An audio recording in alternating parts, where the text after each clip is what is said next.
10,000 hours is a steep mountain to climb to become a master, especially when the task at hand puts a relentless demand on your body. There is nothing casual about this sport. It's all in, all effort, all focus. It takes a lot from you, but the reward is unmatched. Mastery of oneself, an acute understanding of your weaknesses with an explosive sense of your strengths. Being able to complete the climb to mastery requires the proper nutrition. This is why it's important to take in a potent blend of electrolytes that is in tune with your output and brings strength to your goals. This potent blend is only found in salt electrolytes. Salt targets your depleted electrolyte levels with a boost of hydration and health. It gives your body the baseline recovery it needs.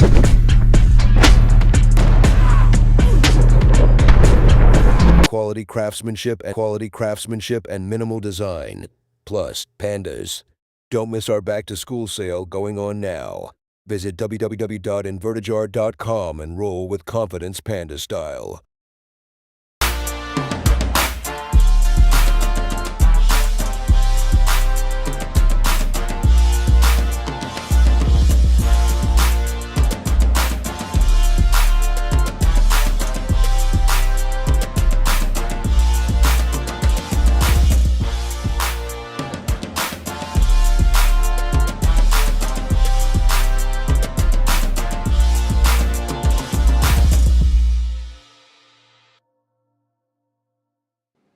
What is up, ladies and gents? It is your friendly neighborhood BJJ podcaster, RAF ESPARZA, coming to you with another great installment of the Bullpen, a joint venture between the Grappling Hour and Inside BJJ.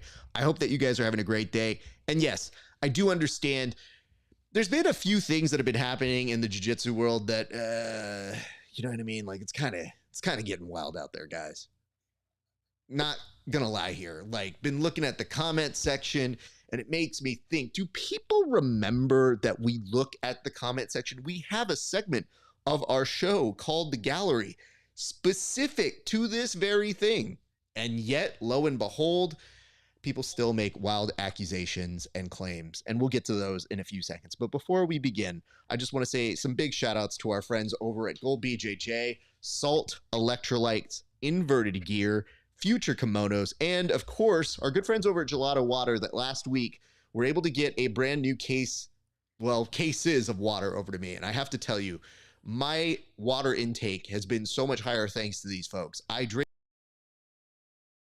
to like sodas and I try to cut down on them, and this has been a big help. So thanks to them. I hope to see them when I'm out in San Diego next week for, yes, Subversive BJJ, Subversive 11.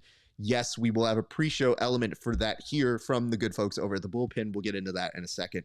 But as a reminder to those of you who are looking to get your electrolytes up, maybe you need more than just water, we got you covered. Salt Electrolytes, proud sponsor of the show, has just given us a promo code. Yeah, that's happening now. Didn't know it. But our promo code is going to be Bullpen15. So that is Bullpen15 to save 15% on your Salt Electrolytes order. So go support them because they support the show.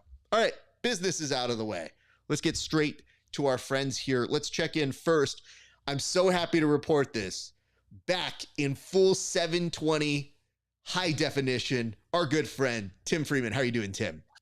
I'm doing great, man. The man was trying to keep me down, but they couldn't. I fought back. I escaped out from under the mount that Comcast internet had me in, and now I'm back, man. I'm excited. This week, it's been a real soap opera in the jiu-jitsu world, and I can't wait to talk about it with you guys. So great to be here, man.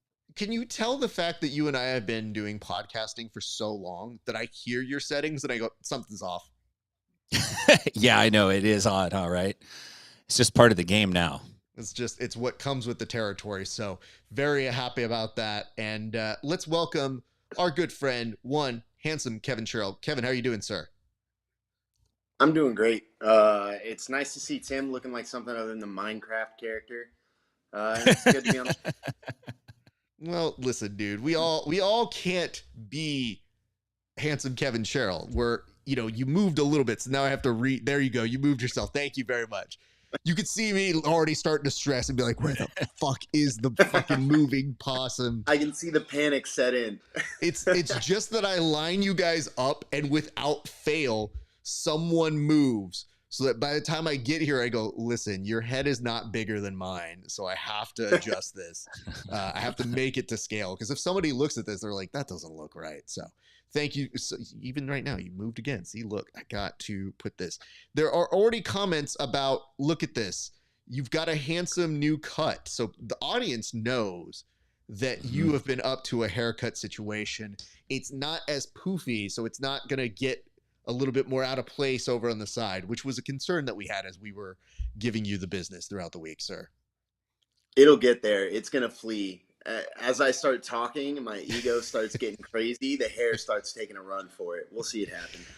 I have to say, I can tell you this, that I didn't plan this ahead of time. So we'll see if I'm able to make this happen in real time. But I was thinking, when you were doing the broadcast with us, I had a slight moment where I was like, who does Kevin remind me of?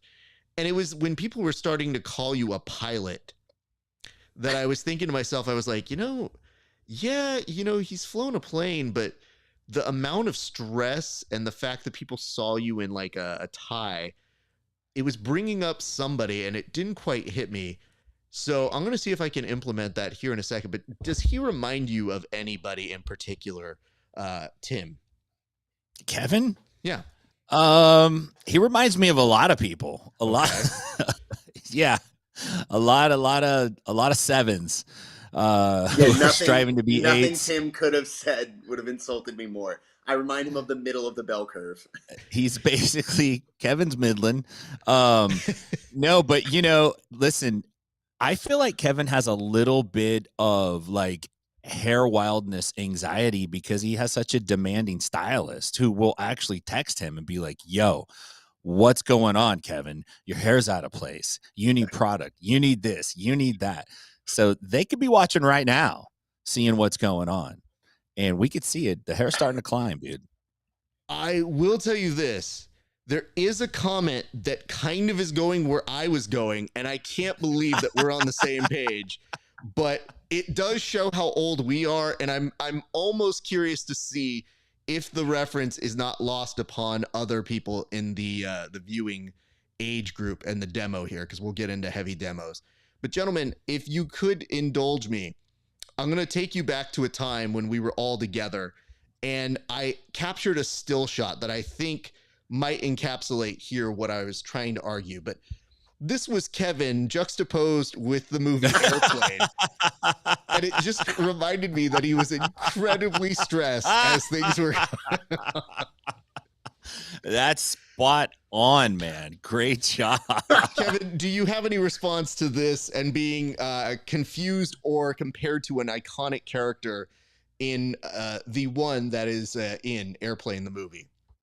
This is the best us three have ever looked. This is the best the Bullpen has ever looked. Phenomenal job.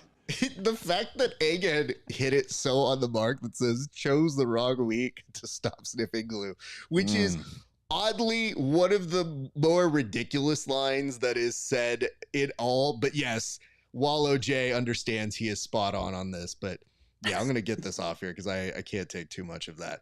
But yeah, I did have a moment where I saw your look, and when I was doing the time lapses, I go, I don't know why, but he is giving a little bit of Airplane the movie and Airplane Dose the movie.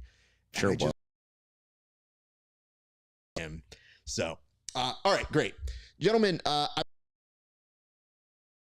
We are now in talks. It looks like it will go through, but you guys will be joining me in a presentation for the pre-show for Subversive, and I have to get your thoughts. Are you guys excited to be part of the crew now? Are you excited to be part of that show? And I'll start with you, Kevin. What are your thoughts about that?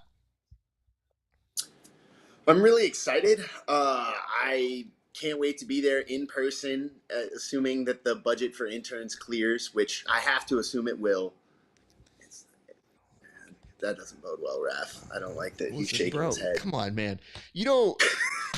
I make a lot of things work that should not work, but you being like, even on the joking side of knowing like, well, if only they could spare a pittance for me. And I was like, if this motherfucker only knew the work I have to do to try and get any one of us there. And my favorite thing is always like, I prefer to do these in person because if you think about it, like Shaq doesn't Skype in whenever he's doing Inside the NBA.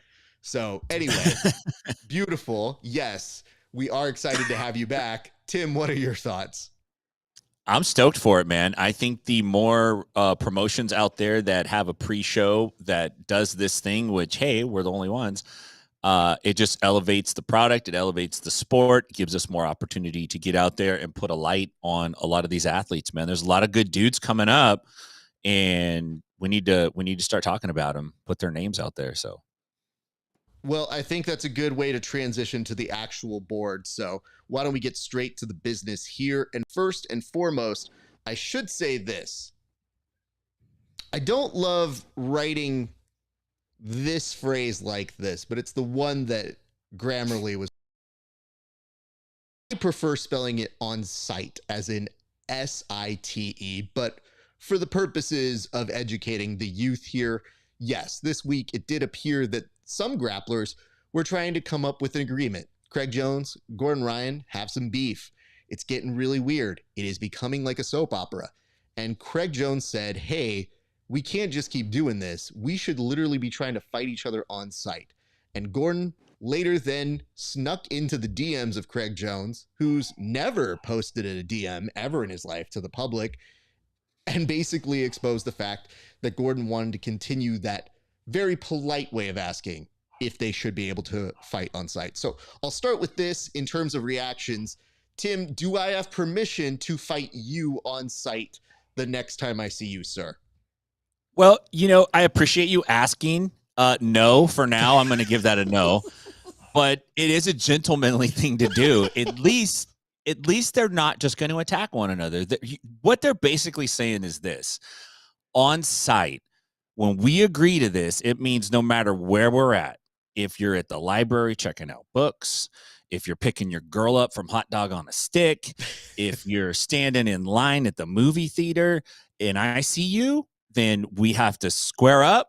We're going to do a slap and bump, and then it's going to be, I'm assuming they're doing Marcus of Queensberry rules. I don't know if this is like a WWE angle, like an on-site match, which maybe WWE is missing this angle, to be honest with you. I think this might be a new pay-per-view. But, I don't know if that means you could do anything. Like, can you just run up on somebody and, like, crack them from the back? I don't think so. I think you still have to be gentlemen about it. But we're saying basically wherever we see each other, it's going to go down. And I think this could actually be an opportunity for us to orchestrate something by luring these two gentlemen into the same location at the same time. We could sell tickets to it and call it the Bullpen Live on site and get these, whoever the crowd is, if they're ever in the same room, the crowd's going to stoke them into a fight. They're going to basically go like, y'all called on site. Like, you have to do it. So well, I'm grabbing the popcorn. We do have time to make something happen for Subversive, so I can call my people to see if we can get them. Now, granted, Kevin, we would fly them in, not you, but I feel like it's a good investment. And maybe if they do well enough, we can afford to bring you out. So, Kevin, I'm going to ask you this in addition to your response and comments on this melee, if you would. Do I have permission to attack you on site the next time I see you, sir? Yeah, you do. I have every intention of keeping that MF thing on me, and that MF thing is a folding chair. I don't know if you guys remember our segment from last week on the public fight, but I intend to use that same footwork methodology that we saw, where I'm going to drop into the folding chair, I'm going to hit the Justin Gaethje and get the head movement going. Rap's not going to touch me. There's no chance. Head movement's too good. I have to tell you this was probably the worst answer you could have given. I feel like on a straight up fight or a jiu-jitsu match, the advantage is probably your way, but you put it into WWE BJJ terms, which really reversed back to me because now I'm like, oh, a folding chair's involved? This dude's never been in a ladder match, clearly. So I've got this under wraps. Having said that, though, Kevin, you're somebody who's gotten into a few comment sections. You've gotten people who have gotten irked at you. what is happening between Gordon and Nicky Rod here from your experience of shenanigery on the internet? Well, I have no idea what you mean by that. I have never done a thing wrong in my life, and I don't know anybody that has any problems with me at all. But from a conceptual standpoint, I can attest to me. I'll play subject matter expert. I think what we're seeing is effectively Gordon Ryan getting jumped by B Team in the comments section, and them trying to formalize this process to do it in real life, which it does need to be a jumping. I think we've seen how the one-on-one matches go, and I don't think that changes. What we're seeing now is a little bit of team bonding from B Team, a little coordinated action, a little bit of ambush. Shenaniganery is now my new favorite word, so I'm going to say shenaniganery is definitely what's going on there. And I think we're seeing a great effort from Craig Jones, and we're seeing a leader rise in front of our eyes and lead a whole mass of people to just single-handedly take apart our LeBron James. It's great. It's a fantastic time. Can I just tell you guys this? And I've thought about it a little bit, but in the sense that Texas has mutual combat rules, so this could happen very easily. Tim, to go back to your point, on site, I think means that we have to line up on eye level. So I don't think you can hit me, because if you hit me on site, we didn't really both have the sight. One person had sight. So it's half sight is a different thing. It's like a touch 'em up. Like touch 'em up, like right before the fight. You're like, oh, okay. So the folding chairs required equipment. The folding I'm gonna come with a walker. Raph will show up with a walker. It's mobile. Tennis balls on the bottom. Could you believe that, though? If I'm like advancing, like, Kevin, sorry, I can't fight you. I'm too old. And then literally like, not enough to put you away. And then I think that over here, you know, Wallow, I can't have you giving away all my secrets here, but it says, dude about to catch a steel chair and a Boston crab. Now, I will be honest with you. Literally 3 of my students yesterday got caught with Boston crabs, and each one of them looked at each other. They're like, that's not going to happen to me. And I was like, probably will, because now you told me not. I think each of them tried to inform each other. And the worst part is when they ask, what was that? And I always look at them and say the same thing. Oh, it's a pro wrestling move. And they go, okay. I go, yeah, dude, I'm sorry. If you wanted to learn jiu-jitsu from a real coach, you should probably go somewhere else. I'm just going to teach you all the bullshit. And lo and behold, now when my students hit really dumb, low percentage stuff, they're like, coach, huh? And I go, that's my son. So good there.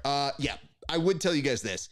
I see these things happening between the two of them. Yes, I think that we got a note here from Egghead that says, they probably just have too much money now. They don't even have to worry about lawsuits for assault batteries, so seeking consent.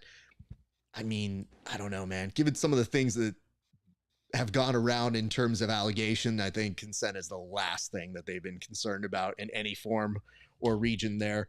But that is with the added word allegedly. So that way we are safe as well. Isn't that right, lawyer? So... yeah, man, I don't know what it is. I see why 50 Cent got shot 9 times. Hey, listen, here's what I want to tell you guys. We have done an excellent job of writing the line of, this is news, this is gossip. And now those lines are so intrinsically blurred. I had somebody come up to me at my gym. When I said hello to them, I dapped them up, said, hey, man, good to see you. He goes, Raph, I got to ask you. I go, okay, tell me one thing. Okay. What's happening with Gordon, Craig, and Nicky Rod? And I go, I couldn't tell you for the life of me. I just know what allegations I've seen people say. And then he proceeded to make me say the allegations as if he didn't know. And then I say them, and I said, this is all that's been hearsay and that people have claimed on the internet. And then he did this. He goes, right. Yeah, of course. That's what everybody knows. And I go, then why are you making me say it? Because there's nobody who's confirming this. There's no news. You look at me as news guy, and I go, I'm just as fucking confused as anybody. And now I have to tell you, he's not the only one. So I'm doing the best I can to try and just tell you what is out there. And the things we know for sure is mutual combat has been agreed to between Craig and Gordon. Who knows if they ever see each other because Gordon has retired again. And yes, Nicky Rod now opens up a new line of conversation, which we are going to get into. So I like that. And it says, with that alleged act, consent isn't a defense because it's statutory. See, Egg is the actual lawyer here. But the reason why I want to keep none of us know what the fuck happened. So we're all just going off the same shit. And no, we're losing Tim again. Frequency. It's a curse. God, I talked for too long. That's what happened. I'm going to come back in. I don't feel so good, Mr. Stark. It's very sad. Please go out and come back in. But please make sure that you don't leave on a worse fucking still frame than this, Tim. Like, this is the shit that they printed out when someone passed away in the 2000s and they didn't have a better picture of them. Just like, here's Tim. He was a good guy. Didn't like his picture taken too much, so this is the best we've got. So we'll see Tim and hopefully. This is your uncle's Facebook profile picture. I can't deal with this. All right, Tim will be back here in a second, but I think it's a good opportunity to maybe advance the board and see if anything else comes up. But to all of you who are asking me any questions about whether that is true or not, the fuck if I know. So there is that. And in the future, I will write it as on SITE for the first time. It's on site, SIGHT. Last time that's happening.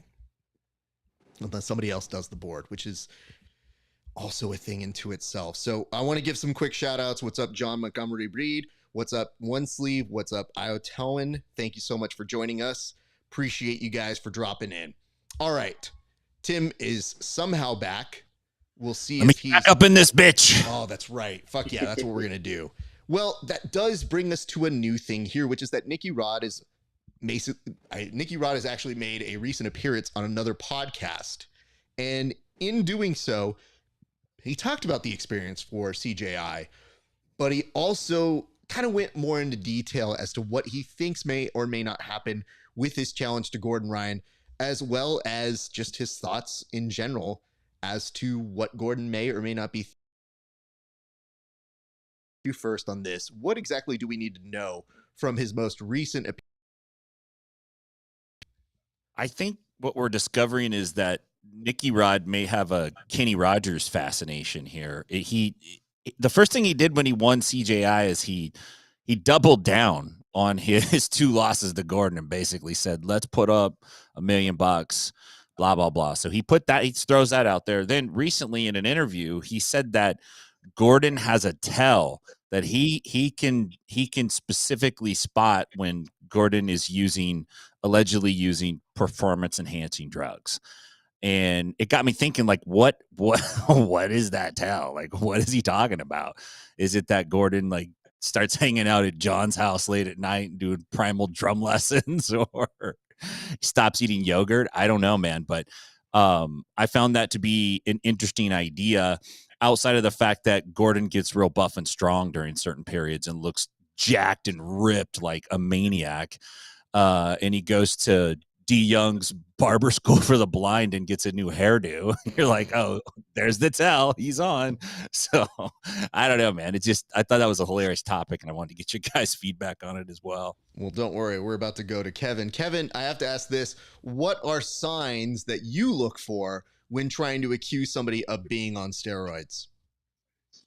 I don't need a sign to accuse someone of being on steroids.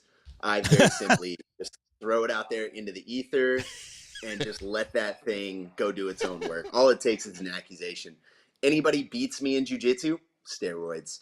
Anybody beats someone I like in jiu-jitsu? Steroids. Anyone's more accomplished than me? Steroids. Better cut, better looking, jawline improved? Steroids. Had to be. I think Nicky Rod's easiest sign that Gordon Ryan is on steroids is when he goes to pick up his. The provider goes, man, sorry, can't. We're cleaned out. That's how he knows. He's like, mother, that may even be the origin of the beef. is he can't get Austin is cleaned out when it's time for Gordon to get ready. I like that you were able to take a very, very fun topic and throw in your own accusation very quickly there. I will tell you this. I have famously on one of my shows, there was a glass window behind Nicky Rod, who of course is doing the interview without a shirt. And I knew I wanted to do this joke, but once I saw that clear window, I knew I had it. And I go, "Hey man, what's that behind you?" And he goes, "What's that?" And I go, "Just, you see that behind you?" And he goes, "What?" And he turns back. I go, "I think that's USADA." And he's like, okay, good one. And I go, at least he's got a sense of humor about this sort of shit. Because you look at him and you go, this dude's going to be a walking like drug test for the rest of his life, just because of how much he has worked out. But I will tell you this. I feel like the beef between these two guys has reached an interesting level because earlier this week, Gordon tried to reframe, as predicted by yours truly, how the fight's going to take place. He did this after saying, "I'm mostly retired." And it begs the question, how are you able to then try to reframe, because you're the king, how this fight is going to take place if you yourself mentioned you got injured with Pena, you're really not doing anything more, and now you want to do it on your terms of doing a back-to-back against him and Craig, but you don't want to go on over to Craig Jones Invitational, which oddly has the most views of all jiu-jitsu possible. So, Tim, where are we heading with all of this? Like, what exactly is the intention or the thought process here by Gordon? I think what's old is new again.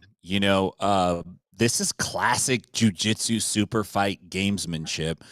It's been happening since the beginning. We're going to try to change the rule set 24 hours before the match. We're going to make special stipulations, and then we're going to change them. And then you can grab the gi pants. No, you can't grab the gi pants. Well, yeah, you can, but you can't grab mine. Or I can grab yours. But so this is classic stuff. I think what Gordon's trying to do is, obviously, like you said, he's trying to offer some stipulations that will be super beneficial to him and help him win the match. This is like pre-negotiation right now. Gordon can't not say anything. Like, he doesn't even have that capability in him. So he has to say something. And surprisingly, he praised Pena recently online, which is like, wow, things are getting really weird in Gordon's life right now. But yeah, I think it makes sense that he's doing it. I think he's going to try to find a way to win. I think ultimately he's going to want to take that match. I don't think Gordon can say no. Kevin, what are your thoughts on it? Do you think he can say no, or do you think that we are actually going to see this match in the near future? I don't think those are necessarily connected. I don't think Gordon has it in him to let things slide. I think if you've ever followed Gordon on Instagram, you know that to be true. The defining difference between Gordon and a lot of these guys on B team is, like you were talking about Nicky Rod having a sense of humor, is like the B team guys, if you look at the name of their gym, don't take themselves too seriously. They're willing to laugh about it. They're willing to have a good time. Gordon doesn't have that in him. He has to answer the slight to his ego. Now, will we see the match? I don't think we'll see the match if Nicky Rod's smart, to be honest. If Nicky Rod plays it the right way, like, Gordon's never going to agree to the rule sets where Nicky Rod can theoretically beat him or even make it a case. Gordon needs that sub-only, no time limit where he can gas Nicky Rod out over time. Gordon's an incredibly efficient grappler. And if Nicky Rod's smart, I don't think you can take that match. I don't think you can. Gordon's not going to offer his back. And it's going to be really hard to submit him with a joint lock when he hates you that much. He's just going to take the break. I'm curious on this side as well, which is, obviously there are some rules thrown around. Gordon says that Nicky Rod can't compete unless it's in a long rash guard, the time and place. And then he specifically noted he wanted a no time limit match. And I have to say this. I've been in the past a fan of no time limit matches because we were a niche sport. And who gives a fuck? Now we're talking TV time. I don't know about you guys, but TV time does not bode well for a no time limit match, which to me, I'm thinking like, hey guys, we got some momentum now. These sound like really fun matches. And yes, there are some stipulations here, including videos that are very weird. And I don't want to get into the specifics of that in particular, but I want to just point this out. The fact now that we have the momentum to actually get a lot of eyeballs on it, and Craig floated the idea of him versus Gordon as a headlining match for CJI 2, this could really be a reality. But instead, we're going into these weird, hey, let's do a no time limit match. And I have to tell you, I don't want that. You know, like, we got things to do. As it is, these shows are already long enough. I get it. It served its time. But for right now, let's really harness this momentum and try to move it forward if we can. I mean, Egg is a little bit meaner on this one and just says no time limit. He's matches. Right. I think that Gordon Ryan, Keenan Cornelius no time limit match, that last one they did, that was it. It's like sword fighting scenes in the movies. Like, I don't need to see another sword fighting scene. I've seen every freaking combination that exists, and I don't need to see another no time limit match. It's like, dude, you guys take 2 hours to break a sweat, and then one of you gets something. Get out of here, man. I will tell you, I think it served its purpose for a certain aspect in our community. It's now we're talking real TV time that it can really take away from that momentum, because who can forget the Who's Next finale? Well, most people, but who could forget that when that match was going on and you had Chambers and you had Isaac going for such a long time, they stopped the match and moved it to the warm-up mats. Like, to me, you run the risk of boring the audience to tears. Sure, possibility of getting a finality, a kind of conclusion to it all, but at what cost? So Egghead is already espousing 15 minutes, 3x5 minutes is already near the limit. And arguably, even for TV, if we can make some of the fights go a little bit more like less matches, if you would, I think we're in that. I'm going to get to that when I get to my numbers analysis part. But yeah, I liked it for what it did. I think it was great at the time. I was a big fan of it. I will always be a big fan of it as a streaming component, maybe somewhere in some gym that becomes lore, or somebody just wants to make a fast buck for independent productions. But guys, we had network numbers. Let's start thinking a little bit further ahead, because I got to tell you something. If somebody in middle America has to choose between Tom Selleck and Gordon Ryan beating up on somebody for 2 hours, they're going to watch Tom Selleck. It's just what happens. It's TV math. Gentlemen, let's go to our next one. And our next topic here is one MIDDLIN. So when you put this one up, Tim, slightly confused, but I think I found it. And it's, is jiu-jitsu the new middle ground? So I am supposing here that a lot of different fighters, or a lot of different grapplers or wrestlers or people of the combat sports world are kind of finding themselves coming to jiu-jitsu, whether it's because they like that sort of training now, or they can't keep up with the physical demands of, say, wrestling or MMA. So Tim, I come to you to go ahead and give us a little bit more background on this particular topic. Well, it got me thinking. I had just read that Jason Nolf had announced his retirement from wrestling, said he's going to pursue competition grappling, submission grappling full time. And obviously the Craig Jones Invitational experience had to impact him in a way that helped him make that decision and really believe like there's a path forward here.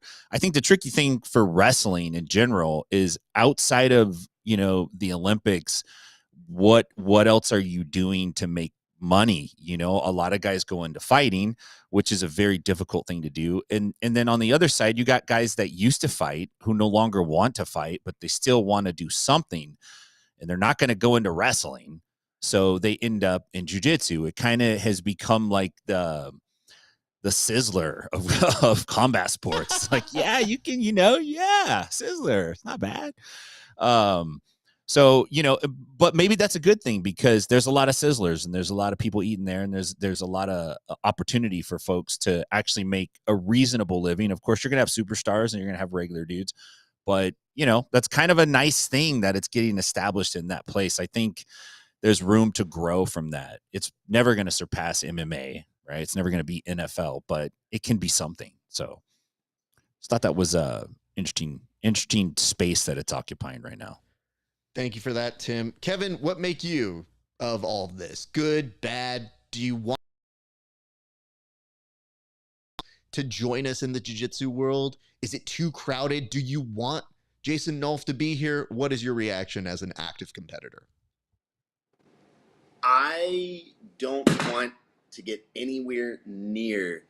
I just knocked something over 1 second. Amazing. Fantastic. It's not that new equipment we got you that you haven't set up yet, is it? I was like, legitimately, if that was the shit we just bought you, yeah, the amount of anger in my, okay, good. I'm glad. I hope it was just something dumb like a book that nobody read back there. That's not it, because that stuff is still in the box. Kevin hasn't opened it up yet, Raph. So hold on. No, the best part, he's did too open busy. It, but he showed me that it was still in its original packaging from the inside. Yeah. He was like, no, Raph. Part 1, box open, done. Part 2. Yeah, it moved 6 inches. It's very difficult to do here. Kevin, as you were saying. Oh my God. All right. I think it's hard to say, right? As chaotic as jiu-jitsu is right now, it's hard to make your mind up on anything, especially as an active competitor, especially as somebody that's having to acclimate to these rules or trying to coach students up to build their own skill sets in these rules. We talked about it at the end of the PGF last year where, not even last year. God, it feels so long ago. We talked about it with the PGF and like the sort of skills you have to have for the PGF are not the conventional jiu-jitsu skill sets, right? And as rule sets change, the meta shifts, you have to develop skill sets for those. So we're sitting here seeing this massive influx of guys with this variety of skill sets. We're going to see new metas, and it's so hard to figure out what's valuable, what's good. What is jiu-jitsu going to look like in 5 years? It's changing. What's it going to look like in 2 years? Who saw CJI coming? We're talking about, we'll mention later, but there's new rule sets coming and going very, very quickly.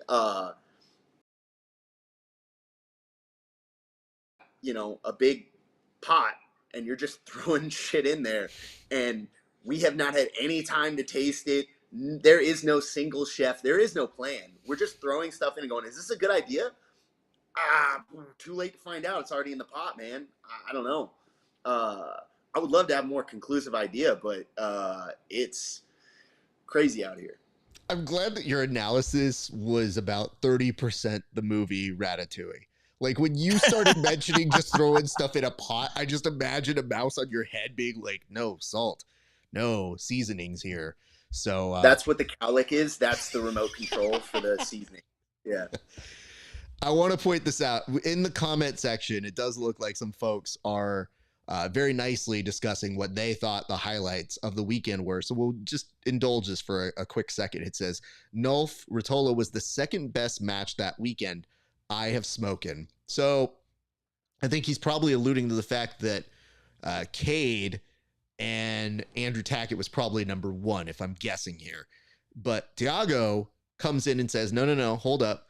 The best match of the weekend was Miragali versus Pixley. Well, that was probably the best result. I don't know if that was the best match, but it definitely was exciting for that. Pat Downey, Nolf, and these wrestlers are about to shake things up. And that comes from our buddy Style Jitsu. I would say this. I welcome them. As a non-competitor, and hopefully they just stay out of my age range, I don't mind it, and I like the introduction of it. Now, what's going to get messy here is you're going to get people saying, well, these butt scooters don't do anything. Guys, you're coming into our world. The whole point of this is people can do the guard pull. You can do wrestling if you want. It's not necessarily bad, and you've got to learn to figure out, like, how do you beat the other thing? So if you're coming in, bring your skill set. We love it. but just don't waste our time bitching about the fact that people are going to pull guard. It's a different sport. And the whole idea is the art is trying to figure out who's the best. The sport is about trying to figure out what makes it more exciting. And I argue this: if that person that's butt scooting gets more submissions than you, the person that's playing up top, they're the more exciting person. So it kind of is a two-way dance. So bring your skill set, but please, for the love of God, understand you're coming into this world and just it's a little bit different. So there is that. And finally, before Egghead and Thiago potentially get into their own ruckus in the middle of the comment section, it says, Thiago, my brother in Christ, there's only one answer for the best match of the weekend, and it's Rotolo versus Tackett. So again, right on the money on my guesstimation as to what Egg thought was the best, but also, Egg, please don't beat him up, sir. I don't want. Am I the only one that in Marlon Brando is the Godfather? I heard it in that voice when I read it. It was just like, that's how I had it, man. Thiago, my brother in Christ. That's, you know what? Oh shit, that's Nate Diaz. Nate Diaz is the Godfather. That's the fucking one act play I've got to do. Oh my God, Nate Diaz is the Godfather. My God, everybody's been looking for their one-man show. That's exactly what I could do.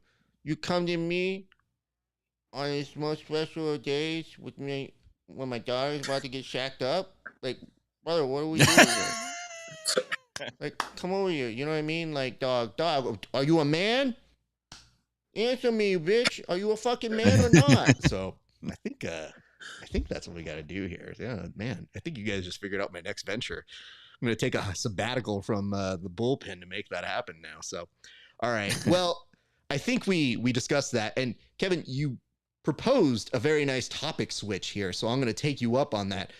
But also, this is a Kevin topic. So first of all, applause on this. Okay.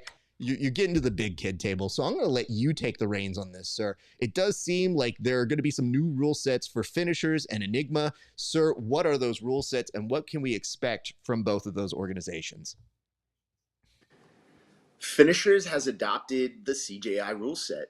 I think that's super interesting. I think it bodes very well for the sport. I think it shows who the winner was, if we're having a winner, right, between the CJI and ADCC beef. It bodes pretty well when your rule set is expanding and a prestigious and very elite tournament that is finishers is adopting it. I did DM them and ask immediately whether they were adding a pit, and they said they're working on it. I really hope they get it together. That's going to be awesome. On the flip side, Enigma, who had switched to using ADCC rules, has now switched back to sub only with a decision at the end in the event of a, no submission. They had previously, it had started looking like ADCC rules were going to be the consensus rules for elite jiu-jitsu. We'd seen a lot of promotions adopting that, and now they're moving away. CJI is growing. ADCC might be losing a little bit of that prestige that they had valued so heavily, I guess, pushed to the forefront. I hate to keep going back to the whole ADCC versus CJI thing, but it does look like CJI is pulling away, and it looks like it's a rule set that's going to be adopted. I literally an hour ago, I got offered a super fight in CJI rules, or into a 4-man bracket in CJI rules. CJI looks like it's making waves. The rule set seems to be popular, that you can adjust it based on the minutes. Rule set wars are going.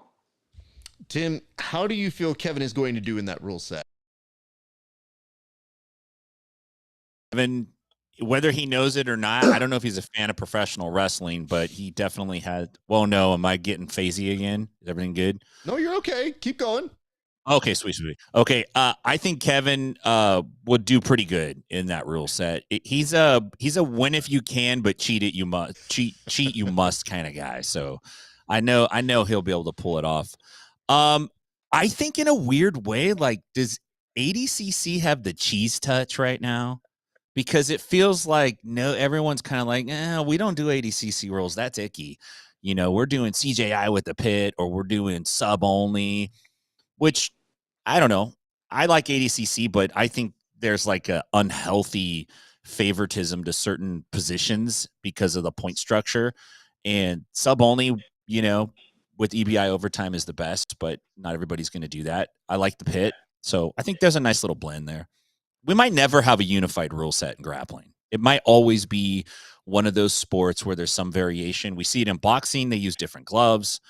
I guess just gloves though, huh? Sometimes they wear headgear at the amateur level, but I think jiu-jitsu might always be one of those things where there's going to be like slight modifications on the format. As long as it's entertaining, it will work. I love that it's so hot right now. Like, that meme will never go away because it's just like, ooh, a pit's so hot right now. Pit's so hot right now. That's exactly where we are with this. It is definitely something that's more intriguing.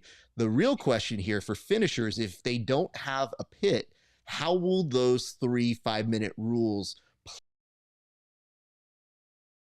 I'm inclined to think it might still be very interesting, but I would caution those from a TV production standpoint who are indulging this, please, please, please reduce the amount of matches.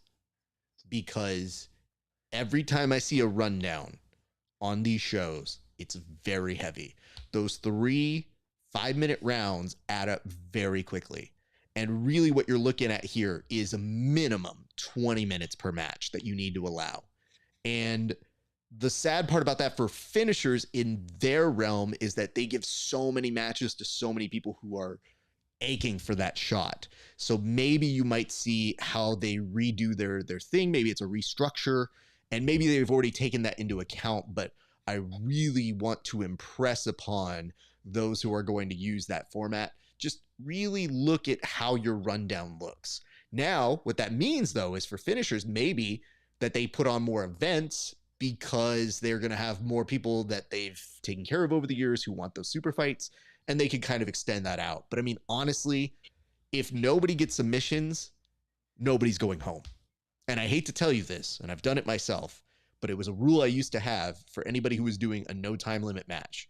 If it goes over 30 minutes, I'm throwing a pipe in there and then letting God take his business. So I'm just telling you guys, I'm not about to do that yet, but as a promoter, I've definitely floated it to my grapplers that I have been in charge of. So I think one last thing here from Egg, and it says, CJI showed there's another way, and Kevin's ability to stall will go to waste in the CJI rule set. Get up on points, and still, which by the way, and still is championship language here, Egg. Just want to make sure. Is the classic ADCC strategy. So can I just say something very quickly about Kevin?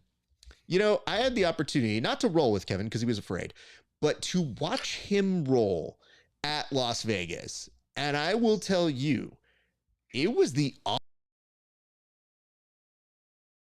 to roast people for what they do. Kevin went in there guns blazing. So I would say this, there might need to be a new instituted rule, which is if you call a stall call on Kevin and you are not part of this broadcast team, you might have to have a 5-minute round with him. I think Kevin's scarred from the PGF. I'm insulted. Egghead thinks I'm not versatile enough to stall in any rule set.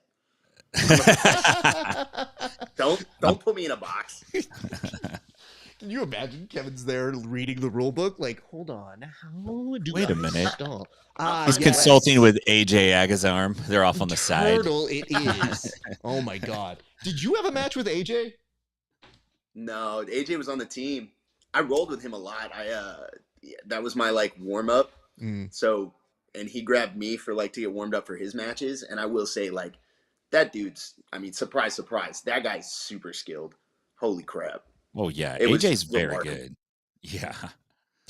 There's a lot of elite level guys that you get a hold of and you're like, oh, he's not actually that skillful. He's a good competitor. I've been surprised over the years as I've gotten good enough to actually, early on when you start in lower levels, you're not good enough to even know who's good. It's people ask me oh man, how good is Bruno Frazado? And I'm like, motherfucker, how would I know? ADCC Yeah. silver medalist. I'm a blue belt. He's so good that I can't tell. I'm just dying. That's all I know. But like, Yeah. as you get better, you can start evaluating guys. And I've been surprised at how not exceptional a lot of really great competitors are. AJ's exceptionally skilled. I was very shook up by how dexterous. Well, Egg wants, for the record, to make sure that that this is all in jest, and says, "Come on, I'm a huge Kevin fan. I haven't perfected my Egghead impression yet, but I'm working on it. It's the staccato I can get, even if I don't have the right tone. It's not quite there, but I'll read it with the cadence he usually has, which is, come on, I'm a huge Kevin fan. Might have written a bio piece on him, but trying to support his new branding." So that's usually the way he breaks up his sentences. So I'll get the fine points of it later. It might hit Nate Diaz levels, but not Godfather one-man play levels. I can tell you that much for sure. Gents, I think it's time we move on to our next topic. Tim, this is a you topic, and it's one that I'm intrigued to hear because, let's put it this way. Sometimes people in the sport aren't as active as they used to be. So for us, it's surprising if somebody that you knew who's really, really good at jiu-jitsu maybe finds something else to do. So Tim, it looked like you did some investigating, and I'd love to hear your thoughts and updates on where some of our favorite grapplers have kind of gone to.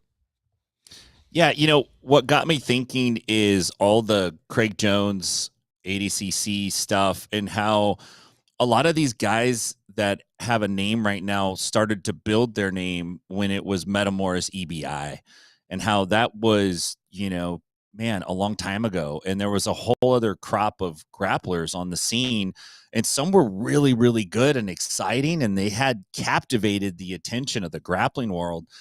And some of them just kind of dropped out of the picture. And it's not, like a tragedy or anything, but it's interesting to see people at the highest levels just decide to do something else. And it's also kind of cool when whatever they do, they actually enjoy doing it. It's not like they're dropping out. They're like, I'm going to, be the world Nintendo Duck Hunt champion.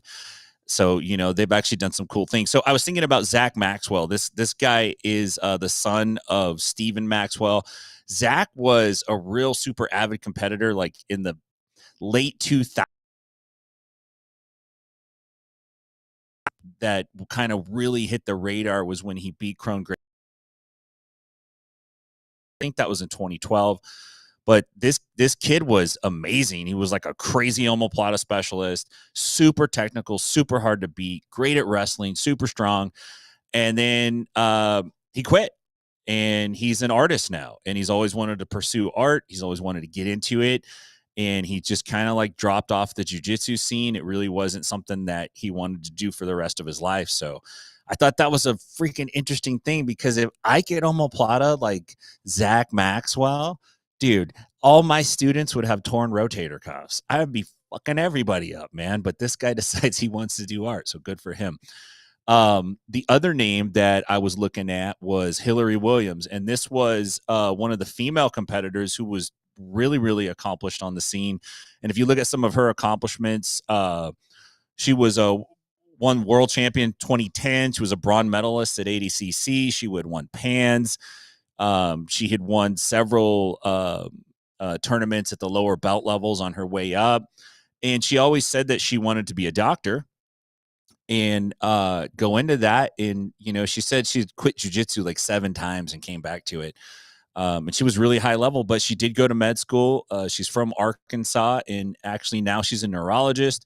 And which I find really humorous, that this is a savage who could rip your limbs apart, tear your knees off, jack your shoulders up, break your wrists. She is a movement disorder specialist. So I think she's trying to fix all the people that she broke on the way. But good on her, man. It's like it's cool to see people go after their dreams and achieve them. Even though they were great at jiu-jitsu, we sure miss them. But I thought I'd throw those names out there and spread the love around for some of the people in the yester generation that really did pave the way for what we're doing now. Thank you for that, Tim. Happy that you're able to kind of shine some light. I mean, listen, Zach was somebody who we enjoyed covering, and we had an opportunity to interview him as well. Didn't he have a match with Gary Tonin at some point in his career? I think he did. I think you're right. And that was on like the old school days for Metamoris. I remember those being really interesting and cool to see. So you giving that update was really great. I do want to ask this though, Kev, for you, is there anybody you'd like to find out a little bit more for, or somebody who fell off the radar that maybe we could see if our fans in the next week or so can give us updates on? I don't have anybody that I'm interested in getting their updates on, simply because the jiu-jitsu community needs to leave people alone. Isn't it funny? Damn, man. I'm sorry, Kevin. Can you imagine they get like 20 DMs from random strangers asking them, hey, what are you doing? Isn't it do you still do leg locks? How how brutal our sport is, that when people find a new passion, a new hobby, that we're just like, man, good for them. Good for them. They moved on. Like they survived addiction or something. They're in recovery now. Oh man, it's good to see someone made it. Sober from jiu-jitsu. Yeah. It is cool to see that like people can become world class at a thing, enjoy it, be passionate about it, and then enter a new chapter in their life and be content with like, yeah, that's in the rearview mirror. I love that. That is really cool. But it is hilarious how happy we get for them. I'm so glad that you took the moment to be like, no, I'm good. And you know what? Let's not harass these people. They probably left this community for a number of reasons, the least of which is probably that it could be very toxic at times. So maybe it's best to just wish them well on their sailboat and say, hey, remember the good times? Yeah, okay. Yeah. If I ever quit jiu-jitsu, you guys are never going to hear from me again. I'm deleting my Instagram. I'm gone, bro. Dude. Yeah, but you're going to be on here. Where are they now? Remember handsome Kevin? It's just not so handsome anymore. That's so sad. You take away the grapples from your name. Your Instagram is just at Kevin, and I think that's already taken. So you take away the handsome from Kevin Sherrill. I think you cut at the core of somebody's soul. So I don't want to get too deep into that aspect. But I would tell you this. I like this as a recurring at some point, Tim. So if you think of other people and you want to do the research and you want to figure it out, that's fine. Plus, it'll indulge the fact that Kevin will not want to hear about them. And that only kind of makes me want to do it more as a recurring segment. So there is that. It'll be based on Kevin's participation in board building. Can you imagine that we're literally just throwing it at him and be like, do you want to know about this person? And every person Kevin's going to say, no, not interested. Thank you very much. All right, guys. Well, I think it's time to get into what some people I think may be tuning in this week for. In addition to our lovely other topics, we did preview earlier this week that yes, let you take a little bit of a breather while I do my normal magic wall sort of bullshit here. So let's get to it. All right, guys. So if you tuned in last week, you saw the fact that, yes, we did get some preliminary numbers from Craig Jones, and he was touting the fact that they had hit 1.8 million one night, and then the next night, 1.32. Some incredible numbers for an overall total of about 3.14 million viewers. Now, while that is incredible, and we said last week that is a huge success for the sport, I also made a claim that said, hey, if anybody wants to throw the real numbers at me, like Craig, I'd be happy to go ahead and insert them into the same calculations and do a little bit more research.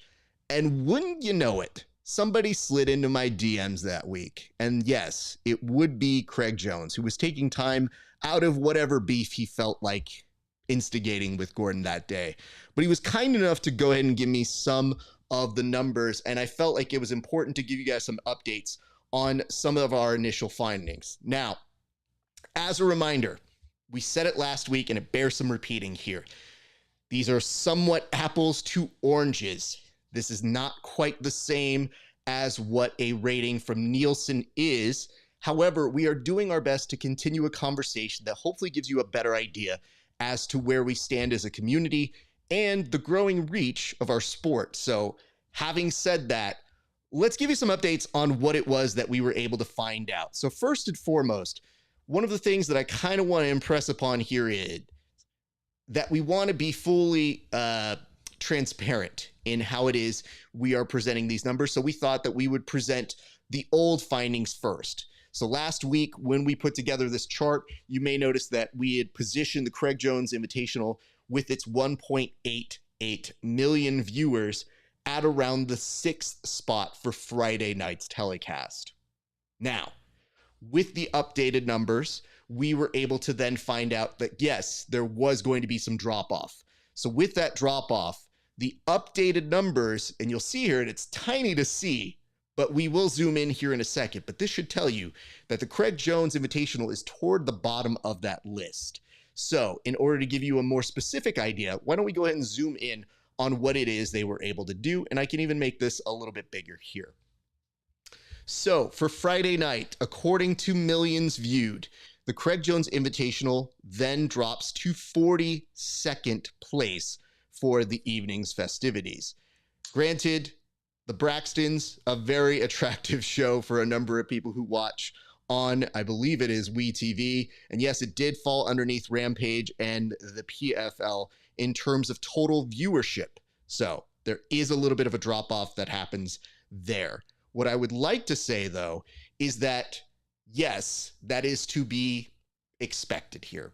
Full disclosure, let's go to our next chart, which will show us that the old CJI Saturday numbers we had put at 8th place for 1.33.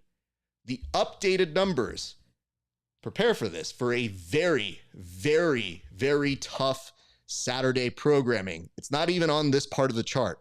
It's very, very tiny to see, but it'll show you right here. It's at the bottom of the second page of this.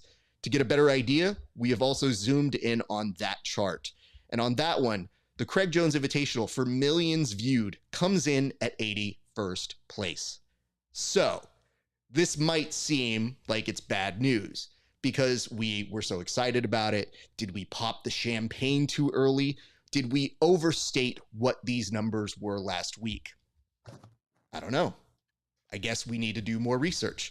So when Craig threw the numbers at me, I looked at a few things. So first and foremost, we added in a few more variables. First, we looked at the unique viewers. That is the most specific way of saying individuals.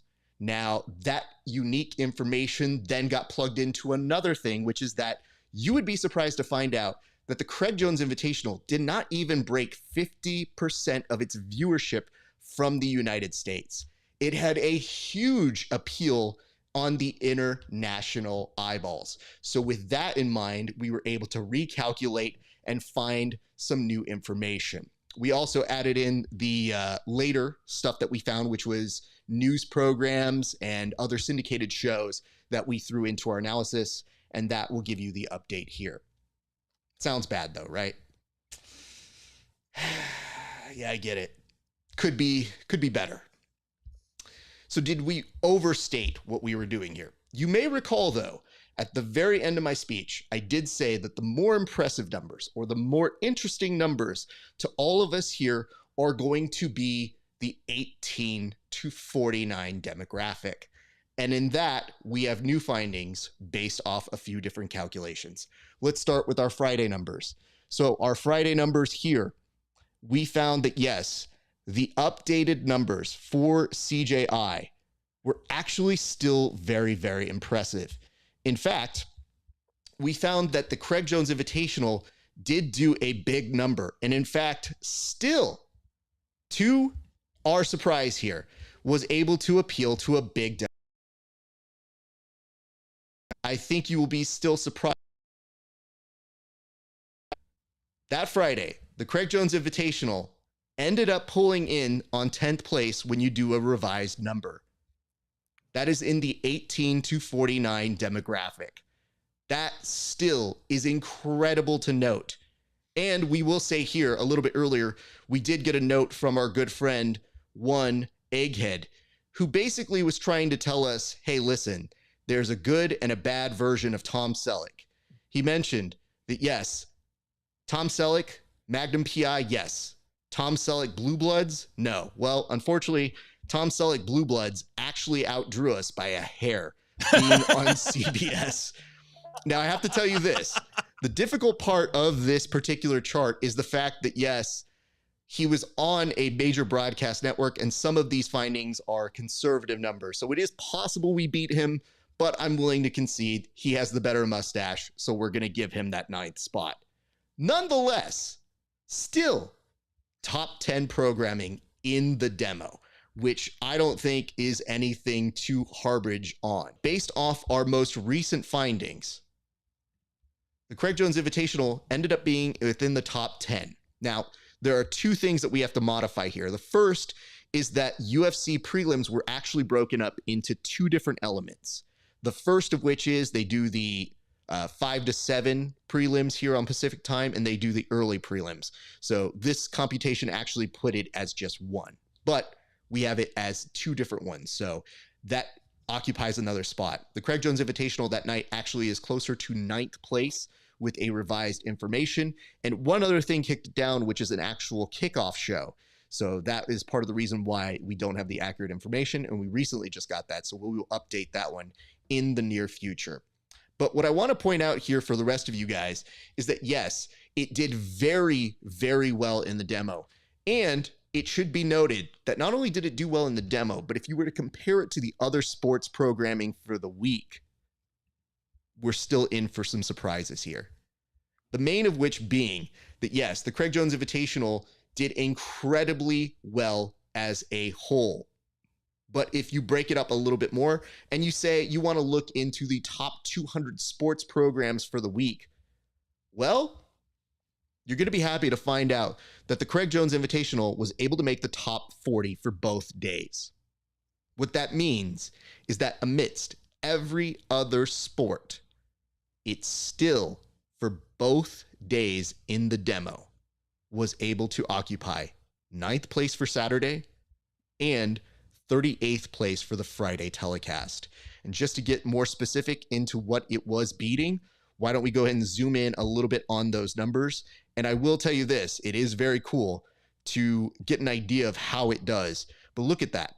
Number 9, that demo rating of a 0.221, just underneath All Elite Wrestling for Dynamite, which is its signature program, which again will likely get about a $90 million to $100 million a year deal.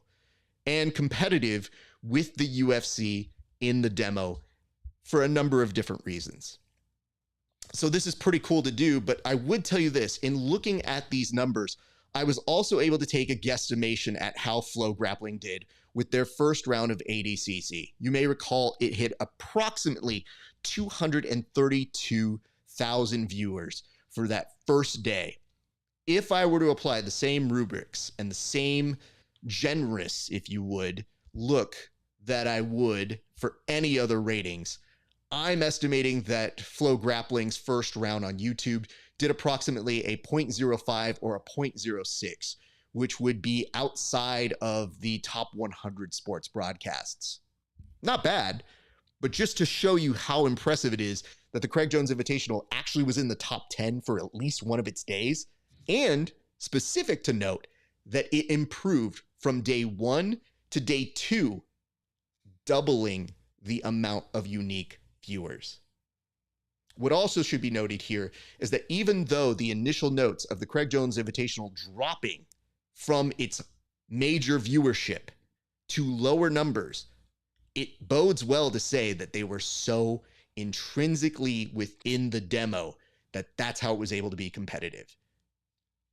It might be harder to understand this without saying it, but maybe when we go into what's called the sub demos or these really, really important things to marketers, we can expand upon it further by looking at the following. And I hope you guys take this journey with me. Well, you don't have a choice. I mean, you're just coming with me. We created a PDF sheet, and I'm going to use part of the board here to kind of give you an idea. But we're looking at the specific demographics here for these different programs. So what we tried to do is give you guys an idea on how they were able to compare or compete with some of the main broadcasts in a larger scale. So what we did is we looked at some of the demographics compared to networks. And if you look at day one of the Craig Jones Invitational, it would have ranked as a network if you were to just take the programming. Most network programming is about 3 hours. The Craig Jones Invitational was 9 hours that day. But if you take just an idea of how competitive it was within the top 5 networks, even with its adjusted rating. That's not even the impressive part. It gets more impressive when you look at the fact that on the additional demos, or the 18 to 34 demographic, 96% of the Craig Jones Invitational numbers were within the 18 to 54 demographic. 93% was in the 18 to 49, arguably the one that people quote the most whenever they talk about primetime viewing. But the best one here, and the one of note, in the 18 to 34 demographic, take a look here at these charts and look how closely they were able to do. On day one, in the 18 to 34, they were competitive enough to be top 3 just as a broadcast network. Kind of unheard of, because 56% was in that 18 to 34. Additionally, on night number 2, they could have potentially ranked as number 1 on night 2 in the 18 to 34 demographic. I cannot tell you these things for certain, but just based off of some of the computations that we did and some of the looks that we gave it, I don't know how to overestimate the strength of the 18 to 34 demographic. So I will continue to tell you guys this. And even in the 24 to 54 demographic, yes, it does look like they performed very well, especially on night 2. They were able to compete with some of your parents who accidentally leave on Fox News. So it does bode well that even for the upper aged individuals, still an impressive showing throughout. So although we're not able to compare it, it's a little bit of apples to oranges. Again, I do want to kind of come to just a few things maybe for future consideration here. The first of which is this. This is going to be where I probably stop doing the analysis. Not because I don't love numbers, but because if you do further analysis, you have to then bring in average watch time. And that's a computation that's a little bit harder to do. I'd rather prefer that to go to a stats nerd.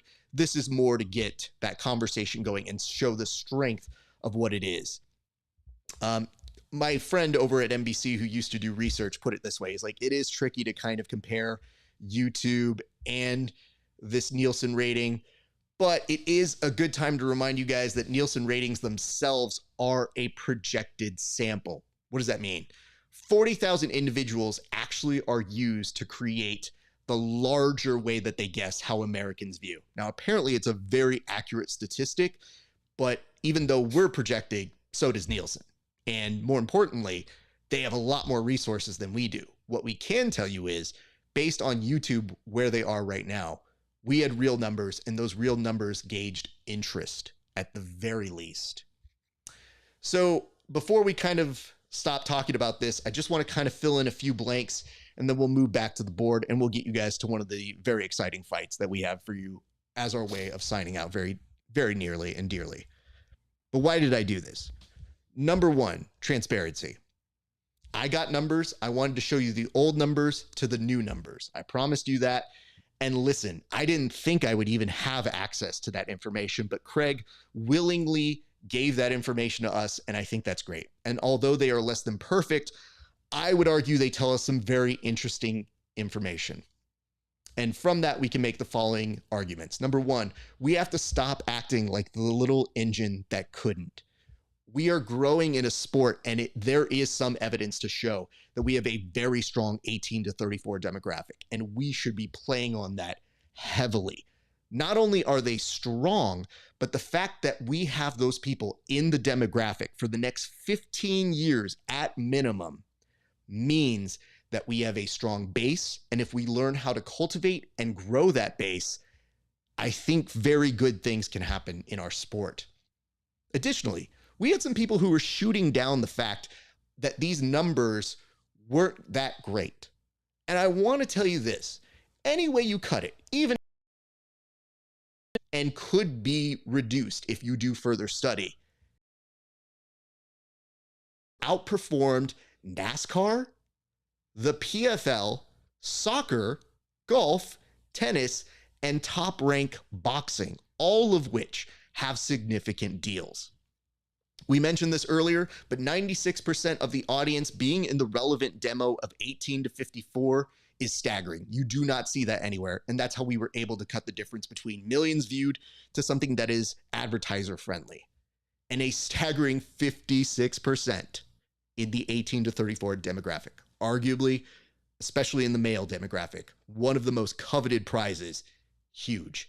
So I hope that you guys are able to take from that. It should also be noted that the interest doubling from night 1 to night 2 on unique viewers tells you that people were interested in seeing maybe those Gabby Garcia and Craig Jones super fights, the Fionn Davies, Mackenzie Dern super fight, or they were interested in the story of seeing what would happen when two people became $1 million winners. And the fact that this didn't even garner 50% of its total viewership in the United States tells you there is not only interest here, but that you can potentially sell those rights to an international market. So I think those are very, very strong things. This is also the first significant data that we've had about the sport at all. And the fact that Craig literally told us, yes, we should all be using this information to leverage what it is that we get for our next deals, I think is a great sign from him and the good folks over at CJI. Also, I'm doing this because this is a straight out challenge to other data nerds. We could definitely use you. Now listen, I am a huge Nielsen ratings fan. I've been following them for years, but I don't even pretend like I'm the biggest stats nerd. I know that people probably can do this better than me. But what I'm telling you is, in the future, if you look at those hour-long minutes or the average consumption time, yes, the numbers will likely go down.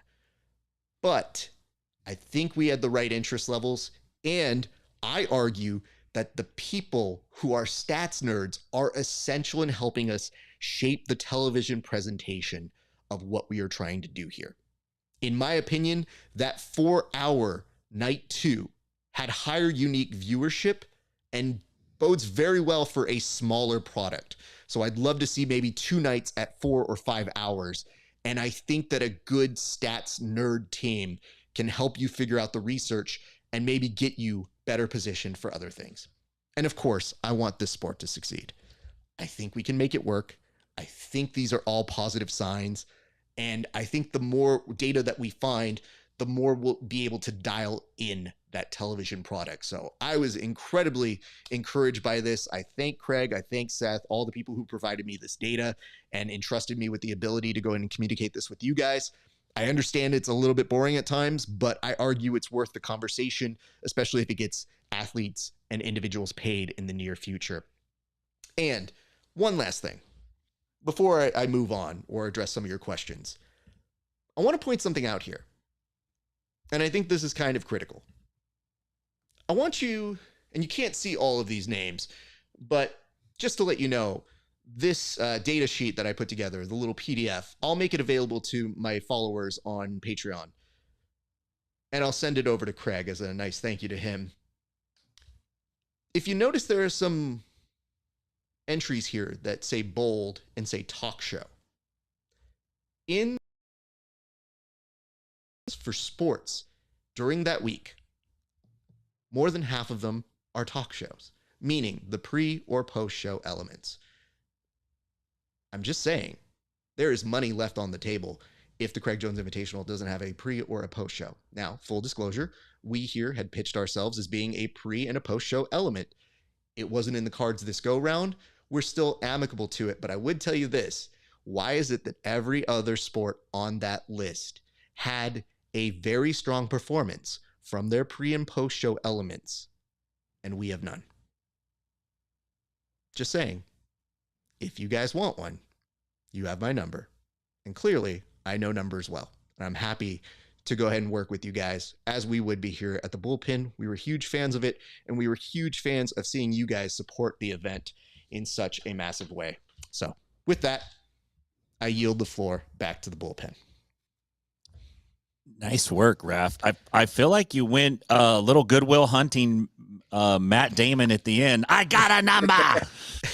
I know numbers. This was the nice version. I didn't really get into being a dick on this one. This one was more just me being like, hey, you guys know where to find us. It should be easy. It's just, I think it is foolish, especially when I was typing in each one of these. And I got to a point where I was just like, oh, talk show. Oh, ESPN, Sports Center. Cool, that's a post-show element. Oh, this talk show went for 30 minutes before this. And you just start thinking to yourself, maybe it's because we're new to this. Maybe we don't truly have the money for it yet. But that those studio shows is what they're usually called, are efficient ways to get the best bang for your buck, especially for advertisers who, as Kevin mentioned when we were about to go on air, he was like, I mean, people want to talk about it. Before you even finish a show or end a show, people want to talk about ratings and numbers, or they want to talk about the shit that they did see. So to me, I would say that, you know, I think it's a worthy exploration, especially when we've made it very cost efficient in my head. So I will answer a couple questions here, and it says, Raf, that analysis you made last week, state of the art, no less. Thank you. And Wallow, of course, noting that we lost to, yes, Tom Selleck by a mustache hair. We did. And you noted, Style, I hope you caught that. I have no real analytics. If they want to throw them at me, I'm happy to do that computation. That's one of the last ones I would do. I see a note here that says, so if we're talking in terms of armed forces, CJI is the Navy SEAL and ADCC is kind of the Salvation Army. I don't know how comfortable I feel making these assertions, but I can say that. They're merchant marines, not Salvation Army. Bottom line, Jits is on the come up. Yes. Like them apples. And it says, the PGF is way ahead of the game with the bullpen. Well, I mean, yes, we will be returning for season 7 of the PGF. Yes. So they will have a pre-show element. Hell yeah. Let's go. And big ups to BMAC for doing that, because he's the first dude that saw, you know, in that sense that it was valuable. So, and he gave us run of the place. So yeah, BMAC basically, when I told him, I was like, hey man, this is kind of my vision. It was something along the lines of what I think they had in their mind. It was just they didn't know how to do it yet. And I just said, leave it to me. We've got it. And thus Bullpen was born. But I can tell you guys this. I just felt like every one of those numbers that I heard somebody saying like, oh, this unique viewers aren't real viewers. I go, I know that. But you know what is a real viewer? Somebody who tuned in and showed they had interest in it.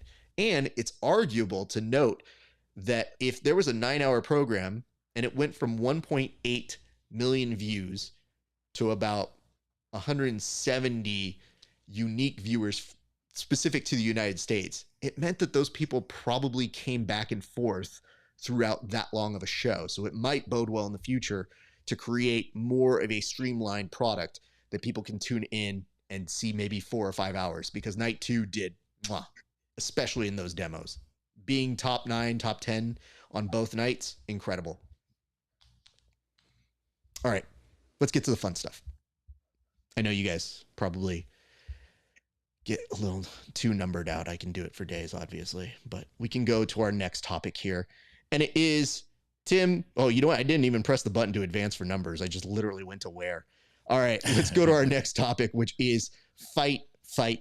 Tim, the fact that you can always find something out of the corners of the internet is a great reminder of your duty and your responsibility to this show. Before I show people here, what can you tell us about this?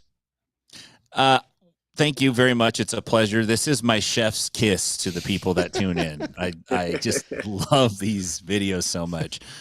I don't know if, and maybe I'm a little old, but there's an old arcade game called Tapper where there is a bartender serving beer and then somebody switches the tap out with non-alcoholic beer and the customer starts sliding out the door. This is kind of like the live action version of the video game Tapper, except there's some interesting elements that show up on the scene.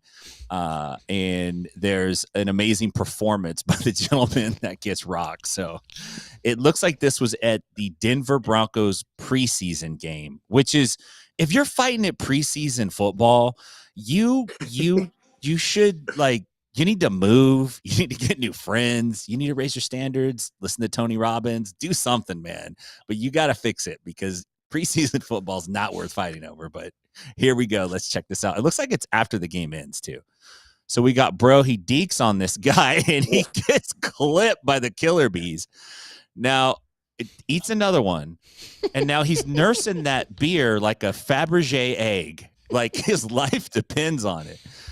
Does a quick little stumble, and then this Brian Fellows Safari Planet dude rolls in and checks on him after. The security guy always shows up 3 punches too late in these videos, by the way.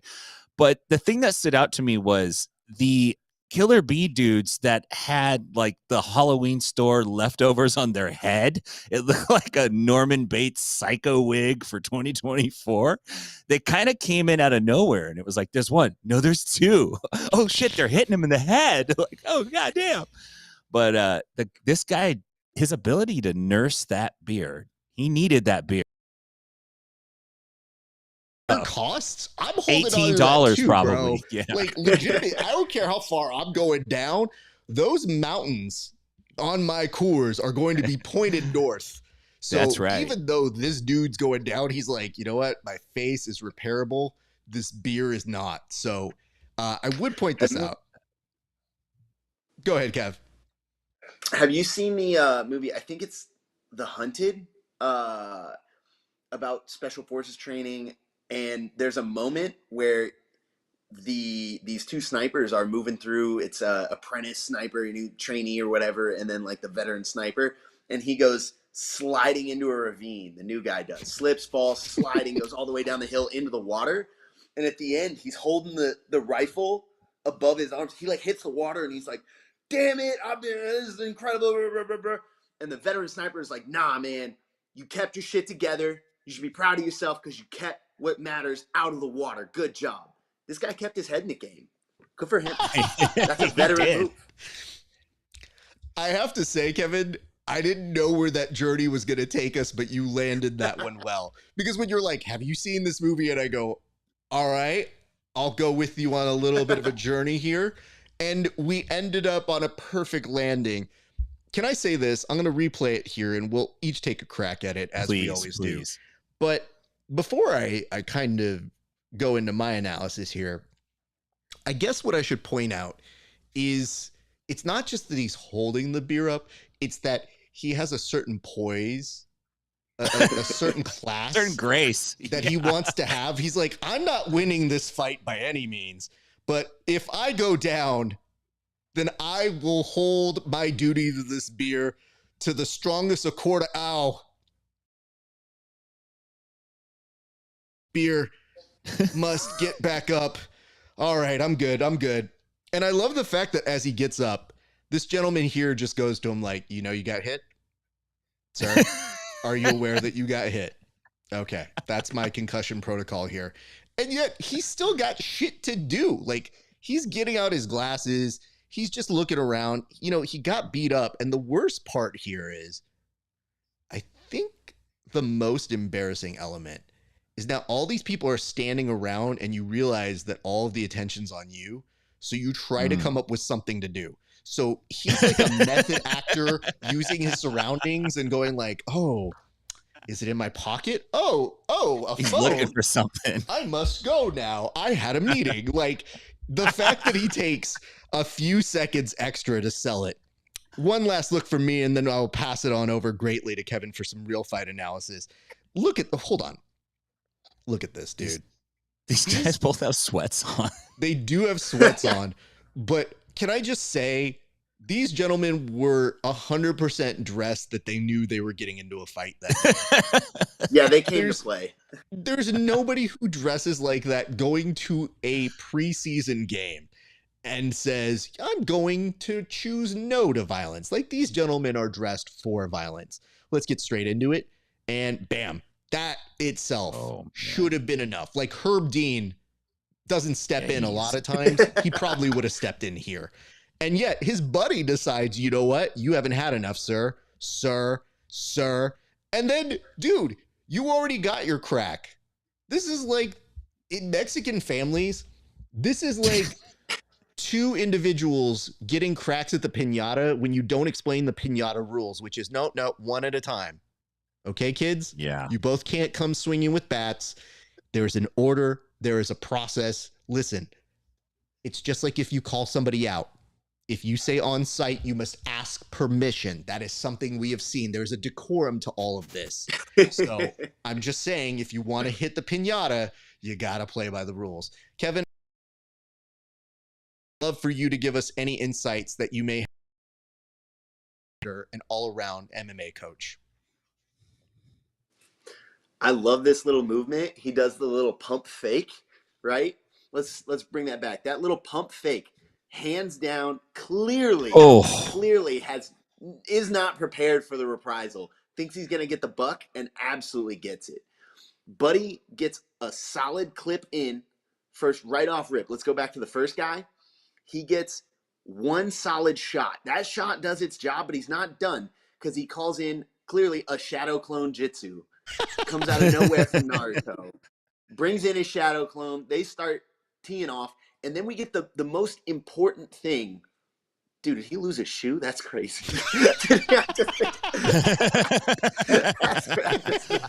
that. He got the shoes knocked off him. The most important thing you see when this comes into frame is that one of these gentlemen is the guy he bucked at is wearing black Air Force Ones. If you don't know danger signs, like this guy was doing everything but having his hands wrapped. That's crazy. You bucked at the guy in black Air Force Ones. It's crazy. You got to stand back up. That's wild. You know what I love That's about like how this? Poisonous snakes have certain colors, you know? What I love about this segment is that without fail, this segment always makes us find something new. Like it is a magic eye puzzle that Tim brings for us every single time, because I didn't notice he lost a shoe, first of all. But second of all, I want to just hang on the most damaging hit here. It's not any of these. It's as he gets up, because this is a dude who's resigned to his fate. Oh, come on, dude. Like this little resigned. Oh, man. I paid a lot of money for this dude. Oh man, I really want that cotton candy. Like the little head tilt that he does is him accepting his fate. Like, all right, yeah, all right, fine. I got to get back up. And then what do you tell your friends? Like, how do you go back there? He clearly didn't have his friends. I think he went by himself, at least to the concession stand. How do you go back there and tell your friends, like, yep, just got into a fight? How'd it go? Not well. Jumped. I got jumped. Air Force Ones. Never mess with them. It was a bad choice. Yeah, I made a fool of myself is what you tell them. Can we just circle back? I found an unsung hero in this whole thing. If we roll it back, I want you to pay attention to Cotton Candy Bag Guy. Okay. So he walks by. Wait, hold on. He's gonna walk by. Can I just point out that this dude has enough time to fix his sagging pants, by the way. It's like, oh shit, these are sagging a little bit too much for a fight. Cotton Candy Man, here we go. He passes by in the beginning. He circles back and he runs those dudes off. You know, he did pass interference here. Like, this is definitely some defense game he for just him. passed. And he circles back and he goes like, hey guys, watch it. I got a pillow fight, basically. I got a pillow in a bag right now. I'll hit you with also, Cotton Candy Man. Can I point this out here? I don't know what he's saying, but I imagine Cotton Candy Guy probably is at a loss for words and just starts doing this. Nah, man. Nah. Come on. Nah, man. We can't do that. Not in this part. Hold on. Ooh, new finding. If you look at the background, that dad still has his kid on his shoulders. On his shoulders. Dad of the year. I'm thinking if I'm a dad, that's the time when I go, you know what, Junior? I got to put you down. Dad might get bowling balled into here in a second. He put that kid up there when shit popped off. He formed Voltron. Ooh, Dadtron. Dadtron indeed. Man, you know what, Tim? Kudos to you. That was superb. And it does look like this week we do have some comments. We'll get to the assorted gallery here, but I will drop these in very quickly for all of us to kind of go. Now, Tim, what is this in reference to? And it says, I gotta set this one up. Damn. So This morning, Bubba. What does that mean, Tim? sorry, guys. Sorry, that's just rude. Gordon made his response to Nicky Rod post on Instagram, and it was like the Old Testament. You're just like scrolling. It's like that ex-girlfriend that sends you a crazy text at 3 a.m. and it's just like scroll.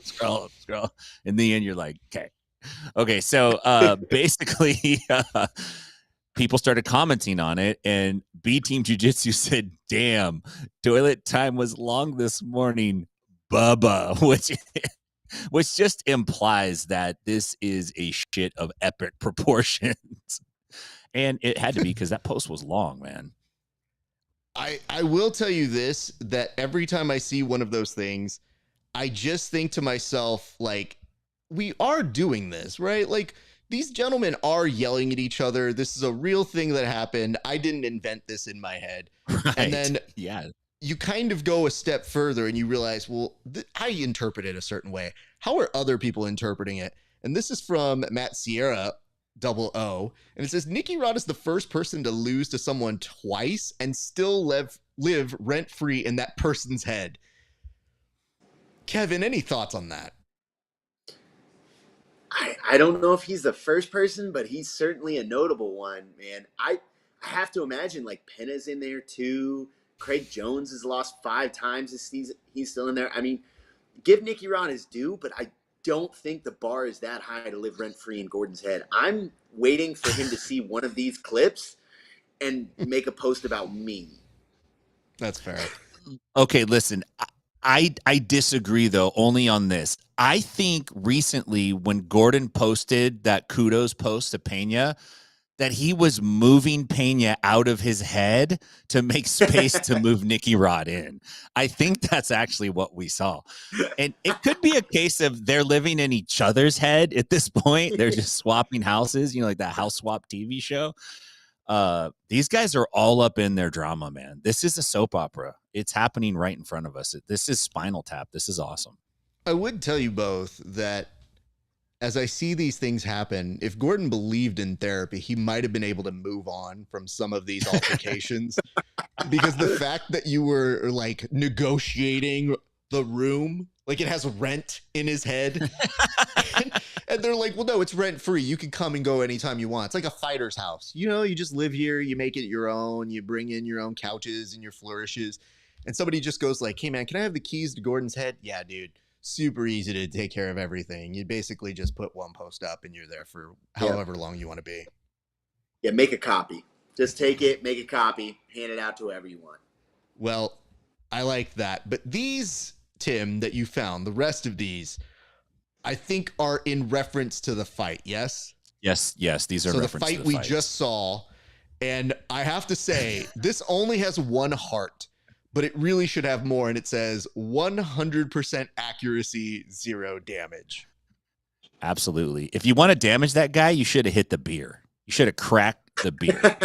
That's what you should have did. Kick that brewski right out of that dude's hand, topple that mountain over, and then watch him. Dude. Then you might have waken up the giant, though. He might have went freaking Hulk Hogan on his ass or something. There is a All's moment, fair though. in love and war, but that might be a step too far, bro. You can't go Could after be. that. It's $18 beer, man.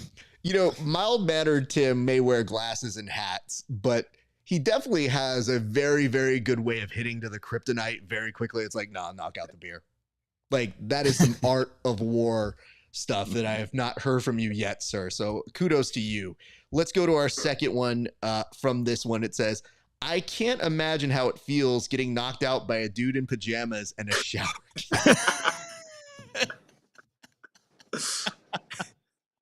Not one dude, 2 dudes, like in his understudy. These guys are like third cast characters. Dude, oh my God. Because the second guy was wearing white Air Force Ones. It's the white belt and the black belt.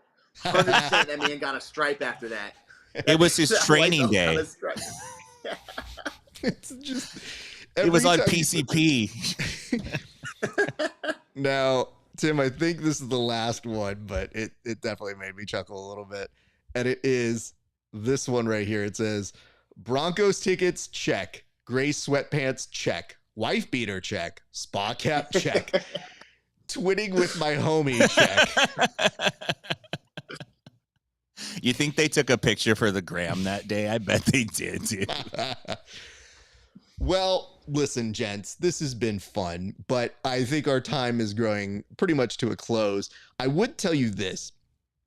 I feel like we learned a lot here today. We did some numbers analysis. We got to the topicals, but I think it is important to remind the people where you can find us. So I'm going to start over first with you, Kevin. Kevin, where can people find you if they are looking to find you, sir?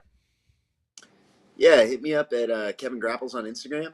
I'm sort of on an unofficial Instagram hiatus right now. So, like, if you DM me, don't trip. I'm not going to see it for like I want to point this out. I've never had a more excited throw to a person for plugging their shit. Like, when they've told us, like, yeah, man, I'm on a little bit of a hiatus. And I'm like, I would love to see that happen right now. Plug your hiatus if you would, sir. Because there's nothing better than a person to be like, Raph, you can hit me up. You can hit me. Can you give your anytime. email address out? Can we Kevin email Grapples, you? I won't get back to you anytime soon. So Yeah, definitely follow me, DM me, and I'll get back to you in 10 business days. 7 to 10 business Wow. days. You're working for the government now? So Tim, I think Sorry. Tim has some. No, you're fine. I think Tim has some things to plug. But Tim, we should be telling people. I mean, you know best some of our sponsors, but you should be telling people where it is. Maybe they can find some of our sponsors in addition to your great stuff. Make sure you check out Salt. These dudes really helped us out. My camera works a little faulty there, but there we go. You can use the discount code Bullpen15. They just got set up with that and save 15% at the checkout. I'm hooked on this stuff. My family's hooked on this stuff. It's jiu-jitsu, guys. It's an electrolyte drink. It has electrolytes, but it also has salt in it, which is a pretty cool thing. And it really hydrates your body, makes you feel better. Everybody that has done it is pretty sold on it. We got BMAC sold on it. We're going to get Egg out there. We're going to holler out, man. So make sure you check them out. Go to saltelectrolytes.com. And thank you guys very much for your support of the Bullpen. We couldn't do it. It's all independent. And when you put your money into something like this, you're actually funding it. It doesn't happen without that help. I know I sound like a PBS pledge-a-thon right now, but it's true. So thank you very much. In terms of what I'm doing, I want to give a big shout out real quick. The PGF 7 Austin qualifier just took place and Sebastian Attard won the 205 division. So big shout out to them. You could check that. It's like a 35-minute condensed episode of it that you could watch the whole thing if you go to PGF World, their YouTube, probably Brandon McKenna. Me at Inside BJJ. We're going to be live tonight in just probably 7:30 or so. You can also Inside BJJ. I got a bunch of weird shit on there, and if you're into that kind of stuff, you should check it out. It's and I appreciate the support. Thank you, Raph. Thank you, Kevin. It was a great show, man. As always, can't wait to see you guys soon, man. Just listen, dude. I can't tell you how to plug your shit, but like, you know, maybe save the plug for weird shit when you're not plugging the product. You're just like, you guys like some weird stuff? I got it too. It's okay. It's some good stuff. Maybe it's some stuff you like, maybe not. Like, just give me a reason to go to the thing. When you start being like, bro, it's real niche and we don't get much done, but you can come there. It's like, why would I go there?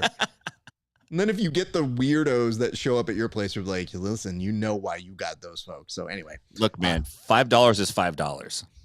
They said you had weird shit, man. I'm trying to get weird. It says Sebastian is a crazy Aussie. So wait, hold on. Tim, did you say you have him?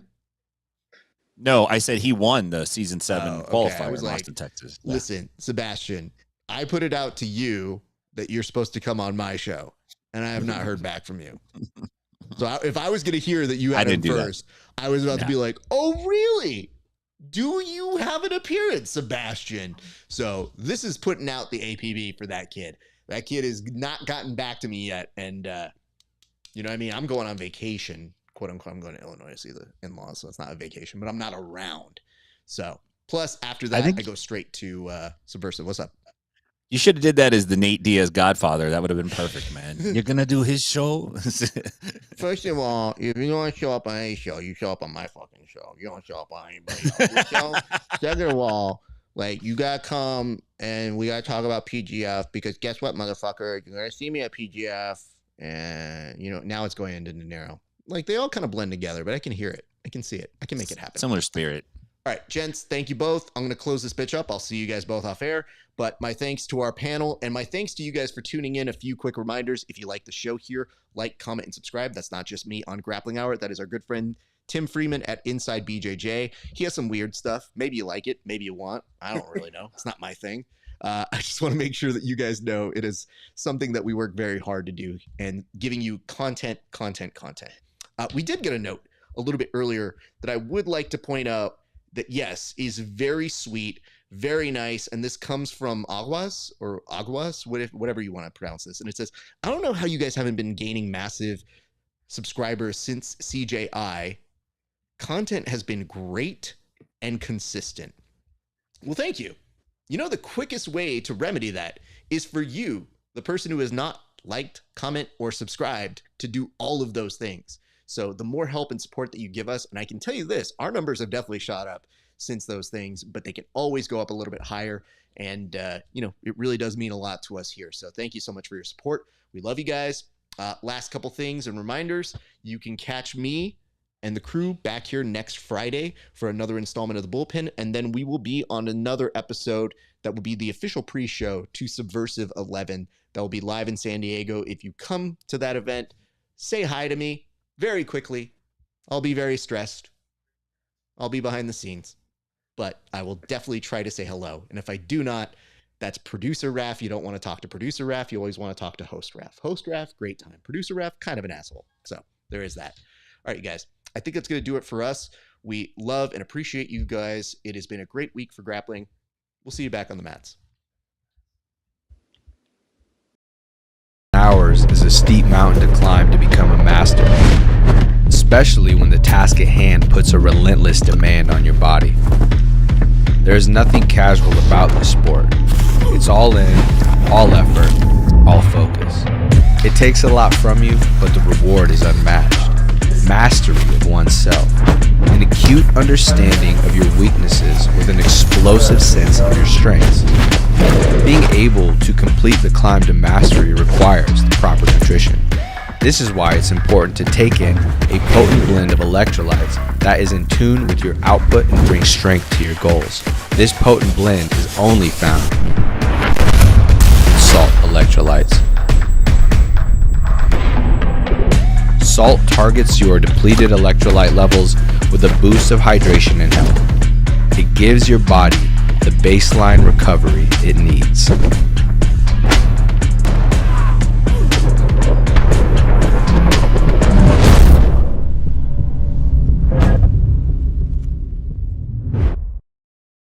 Your BJJ game with inverted gear, where pandas and performance meet. Whether you train in a gi or prefer no gi, we have something for you.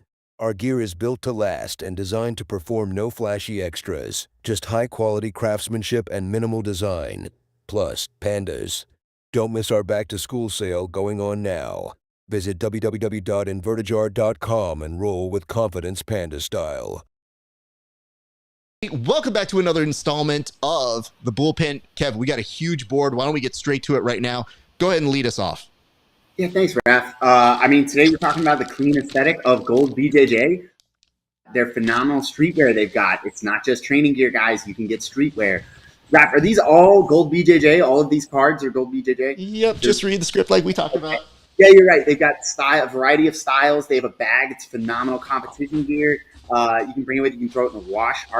Raf, these are really cool. Are any of these for me? Like that bag? No. They didn't have any stuff for you.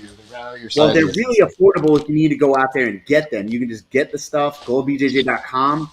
V if you shorts are don't, awesome. I'm gonna get this. Wait, oh, this. do they one have too, a second set for me? Is that a thing they You know, have? they were like, "Hey, man, we ran out of stuff, and they didn't have it in your size because like fat." You know what I mean? So like, these are all for like me. Anyway, do go need- visit our friends at goldbjj.com.